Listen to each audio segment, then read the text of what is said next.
Mga labi ni superstar Nora Aunor nakaburol na. Nakaburol na ngayong araw ang mga labi ni superstar Nora Aunor sa The Chapels in Heritage Park.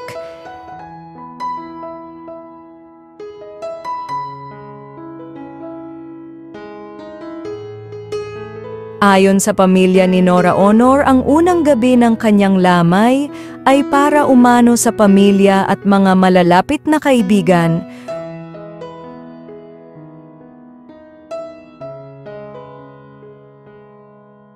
Unang-una na nang pumunta sa burol si Vilma Santos na kilalang karibal ni Nora Aunor sa pelikula, pero matalik na magkaibigan sa totoong buhay. Makikita sa video ang pagpunta ni Vilma Santos, umiiyak ito habang papalabas.